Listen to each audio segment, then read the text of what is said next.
Hey folks, this is Matt once again. Welcome back to another video. And this is a paid request for Walter. Thank you so much for that. I do appreciate it. For those interested in requesting any type of videos, a movie review, a re-review, a random thought, live stream commentary, tier list, ranking, video game playthrough, whatever the case may be, PayPal is the best way to do it. Do have a Cash app as well. The links are down below in the info box, and I will get to it as soon as I possibly can. And for those who sent them, thank you. I do appreciate it. So this is for Home Alone 4, Taking Back the House. Now, I have seen this film before, and it sucked as much ass the first time as it did this time. Now, it's crazy in this world that we have, at this point, 6 Home Alone films. 6. Now that last one, Home Sweet Home Alone, I would say is the worst one because the kid literally was pretty much the villain in the movie. But without Macaulay Culkin, without Daniel Stern, without Joe Pesci, it doesn't work. What made those first 2 films work were those 3 actors. The others, like Catherine O'Hara and John Hurt, and they were good as well. But Macaulay Culkin, as a kid actor, had that charm, it factor that people could liken to or gravitate towards. And then Joe Pesci and Daniel Stern had wonderful chemistry. Excellent chemistry. And a lot of fun together. And Chris Columbus is a competent director. But then Home Alone 3 and so on and so forth, they just never were the same. Now this one, from what I understand, this was made for TV. I believe it debuted on ABC. I could be wrong on that. It's directed by Rod Daniel. Rod Daniel did Teen Wolf, which, by the way, I've never seen Teen Wolf. I know of it, I've seen clips of it, but to this day, I've never seen Teen Wolf or Teen Wolf 2. But he did the first Teen Wolf. He did K-9, which is a fun Belushi film. A cop and his dog. I actually like it more than Turner and Hooch. I don't mind Turner and Hooch, but I like K-9 more. He did The Super, which I think is a bit of an underrated Joe Pesci film. Now, at least based on the films I've seen of his, this is easily the worst one he did. Now, apparently, if this was successful, it was going to be a TV show, which I don't know how the hell you make a Home Alone TV show. Is he home alone every time? I mean, he's not even home alone in this movie, because there's a butler and a maid, so he's never, quote, home alone in a movie called Home Alone. But if, again, I could be remembering it terribly, but something about how the kid, would meet other kids in the neighborhood, and then they form like a neighborhood watch, so if there's criminals or burglars, like really that was going a weekly thing? This guy burglarizes this house?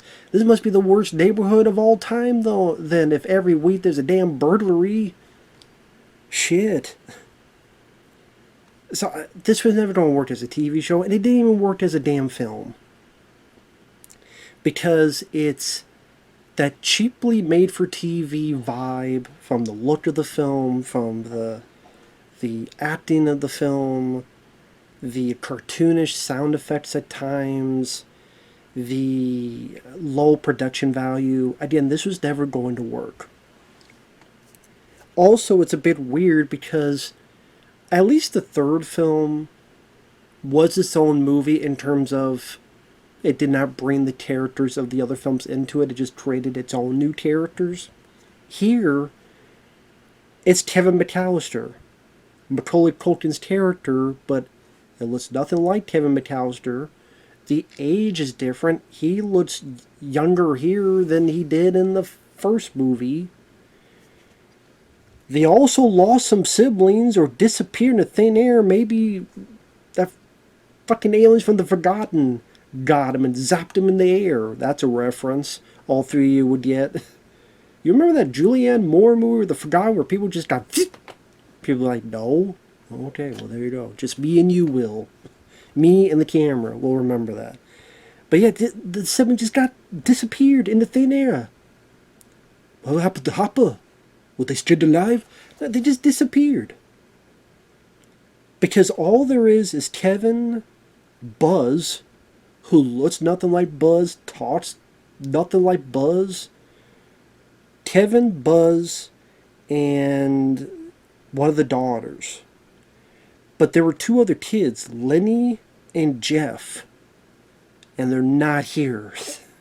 There's even family pictures where they're not there. So I guess, I don't know, we're in an alternate universe or something where these two never exist. Were you that cheap that you're like, we can't hire two more people? But because, like, they don't use Kevin McCallister. I don't know why I'm high pitching. Just who gives a shit? I mean, with this movie, it's not like that would have fits the movie. But I'm like, well, then just don't use it, Kevin McCallister. Just create different characters like the third film did. So again, you have the characters not look like, not sound like, not feel like the characters. Again, you lose two siblings. The dad is divorced from the mom. The dad, instead of John Hurd, is played by Jason Beghe, who I remember as the lead in the film Monkey Shines, the George Romero film, which I do like that film. I don't mind that actor, but he's not given a whole lot to do. But isn't that, oh, that's great. The parents, if you liked them in the first two, they're divorced. Granted, they do get back together at the end of the film. I know, spoilers. Apparently, they only did that because they wanted to set up for the TV show, because originally they were going to stay divorced. And then the plot of the film is, during Christmas time, Kevin, he's missing his dad. His dad invites the family over, the kids over. They're like, nah, it's Christmas vacation. I'm going to hang around Mom's place. But Kevin McCallister, he gets a little bit of a back and forth with his mom. Just the mom's a bitch.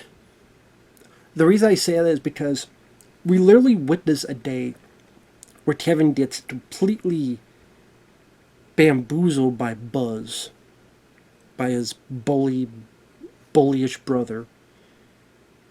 And Kevin is trying to talk to the mom, and the mom goes, well, maybe you need to be sent to your room and think things through. I'm like, he was bullied, and he's being sent to his room to be bullied, because he was bullied. I mean, you could argue that was the case in some of the earlier films, but this is like even more egregious. More so, there's a scene where the mom is with Buzz and the daughter, and they're looking at the Christmas tree, and, oh, Kevin used to hang the Christmas, the star at the top, and Buzz would go, yeah, and I would give him a wedgie. And then the mom goes, yeah, and he would make a fuss, and we would all laugh. I'm like, no wonder Kevin decides to go to his dad's place, because the mom is a bitch in this movie. Your son is being bullied and given wedgie by this kid, and you know it, and you just laugh and go, oh, look at him being a baby, look at the poor baby, he's making a fuss. Fuck you. This mom is a terrible person, hiding behind a fake smile. So eventually Kevin goes to his dad, where his fiancée is this rich lady. And so it's as if the makers of the film were competing for two different Macaulay Culkin films, Home Alone and Richie Rich. So it's like, okay, you sure you want to do Home Alone? If you change 5 things in this, it would be a Richie Rich movie. A Richie Rich direct-to-video sequel. Because you got the butler, and you got not too much of the contraptions, but there's a thing you say to open up the door, because somehow that's so much faster than just turning the doorknob. Just open door. I'm like, if I open up the doorknob, it'd be a lot quicker. I will say his room is pretty nifty because it's a big ass TV, and there's like arcade machines, and there's another arcade where you get in and like drive something. And again, I'm envious. I would love this room as well. I would love that room. So I can't blame him for being excited for that. But okay, we got Richie Rich and we got Home Alone. I'm surprised it didn't become the good son at the end. And the kid starts killing people. Or he finds a book and becomes the page master. Or some other shit. So then you got the butler. The butler is played by Erick Avari. You've seen him before. He was in Stargate. He was in The Mummy. He was in Encino Man. He was one of the people at the store. Stop wheezing the juice. No wheezing the juice. And yes, juice, not Jews. Okay, juice. If you've seen Encino Man, you know what I mean. No wheezing the juice. But like I say, he plays the butler. And like a lot of the film is just very bland, boring, uneventful. The kid, I mean, I'm not going to be harsh on the kid. The kid is doing what a kid does. For what he was given, for what he was told to do and say. I mean, even if you put Macaulay Culkin himself in this, I don't think it would have changed the film to automatically be a good movie. And again, it's connected, but it has so little to do with it where the continuity doesn't make sense. And again, the characters are nothing like look or personality-wise. And also, the villain is Marv and his wife. Now, Marv was played by Daniel Stern in the first two movies. Here it's played by French Stewart, who doesn't talk like Marv. He doesn't talk like Marv. He doesn't sound like Marv. He doesn't look like Marv. In fact, he looks more like Joe Pesci. Like he's got the same hat. Sometimes it's like he's trying to talk like Joe Pesci, maybe. Like between the two, I would say he's trying to sound more like Joe Pesci than Daniel. It's like he thought he was playing the Joe Pesci role, not the Daniel Stern role. And then he has a wife, and then he got out of prison. I'm like, wait a minute. So after Home Alone 2, escaping prison, trying to steal from a toy store, trying to almost kill a kid, you get arrested, and you're let go?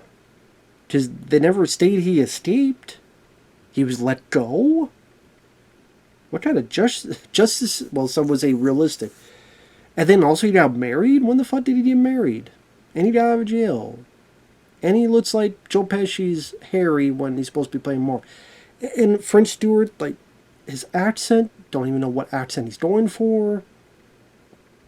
And it depends how you feel about French Stewart. I don't mind him as a comedian. I wouldn't say he's like top 10 material. Also, apparently this was shot in South Africa. I mean, obviously, well, not obviously, but I'm sure done because it was cheaper. To be fair, I would not have noticed. I would not have guessed it. So I guess give it that.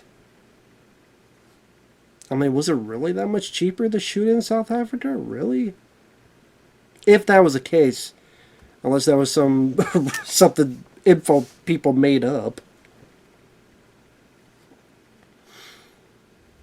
And then the rest of the film is just kind of, I don't even want to say basic, like below basic, below average.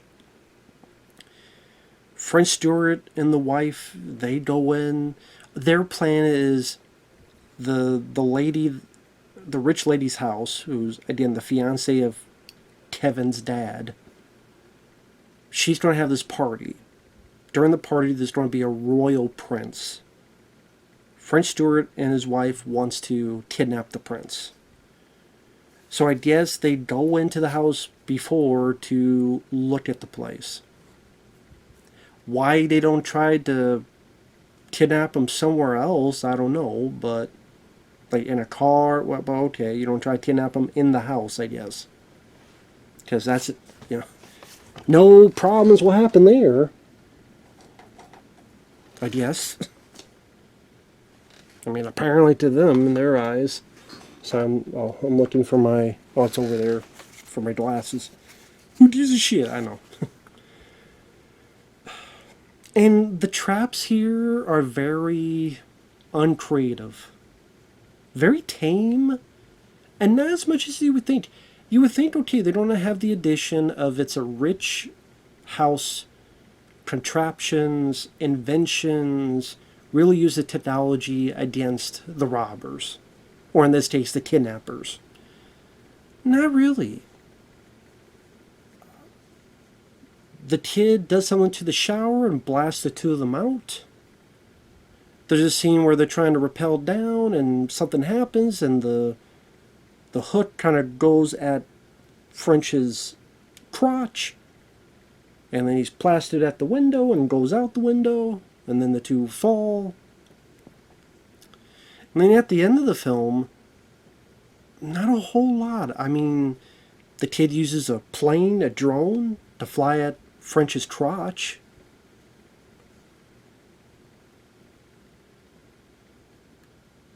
I know, the awkward pause, because, you know what? Fuck it. I'm going to leave that in. That is the reaction you don't watch. You watch it, you're going, you don't feel anything. You don't be excited. You have to laugh. You have to go, ooh. It's going to be like, really? That's it? There's a shelf, and they both get trapped spinning, because the kid tells it to spin faster and faster. That's like one of the only things technologically he does. And that's it. They fly off. The family comes by. French and the lady try to leave. Buzz and the sister trip them up. This is the only time Kevin's parents will see that they're robbers.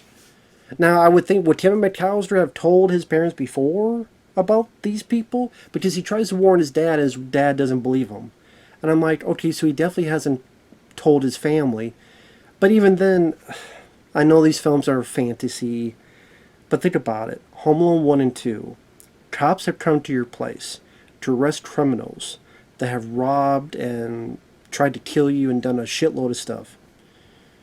You think sooner or later those cops are going to return back to the McCallister house and ask them questions. Or in the second film, in that case, the hotel room. Where the cops don't come by, especially during the trial. There's a, hey, you're the witness. These parents are going to know this shit. And if that's the case, yeah, if he says there's robbers, believe it. This has happened to him not once, but twice. And the attempt at humor is very lame. The kid tries to sing I feel good.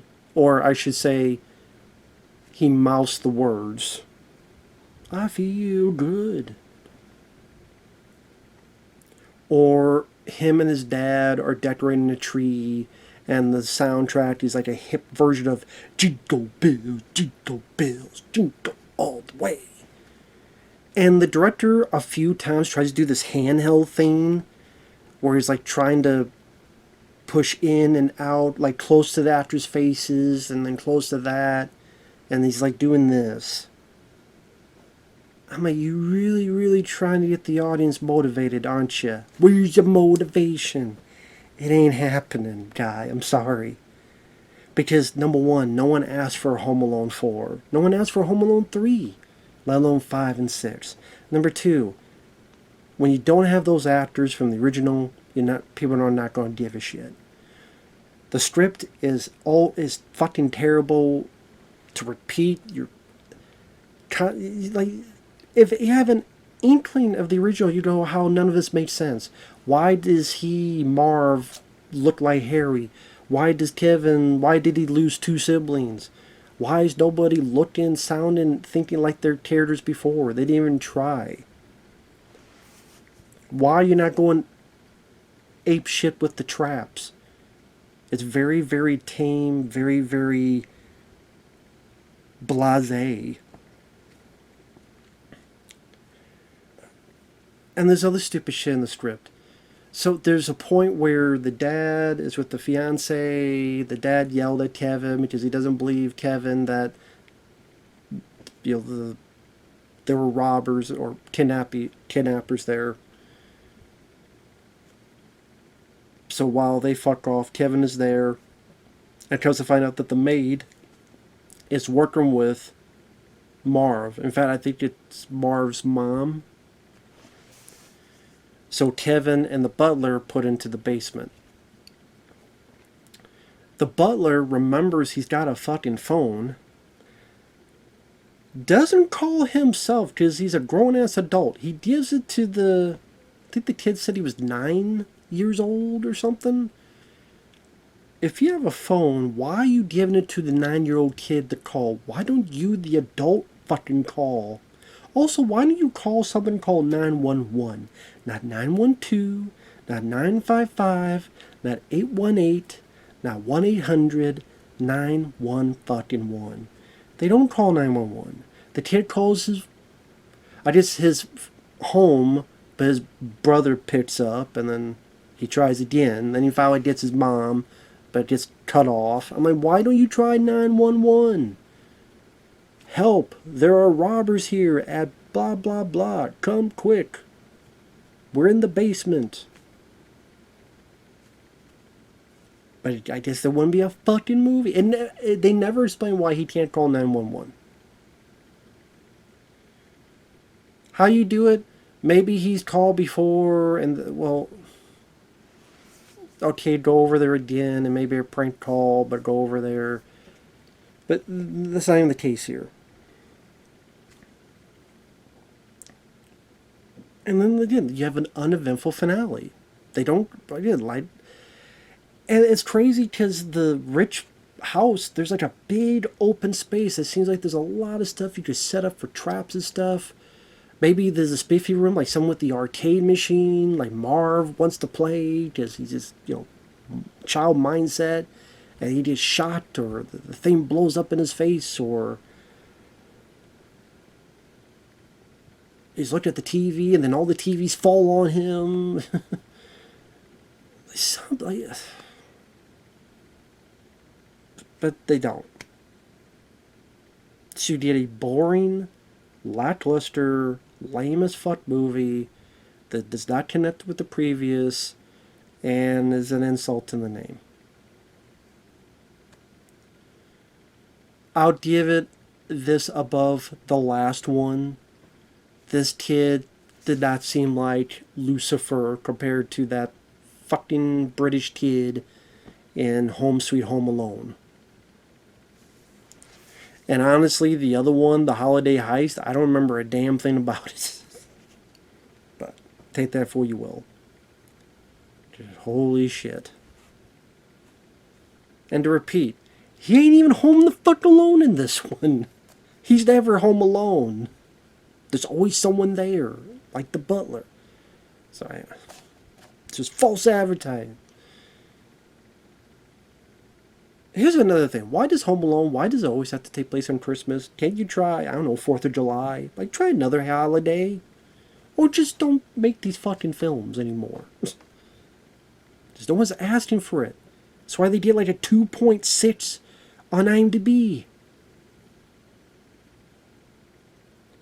With that said, thanks for watching, take care, and we'll see you in the next video. Bye-bye for now.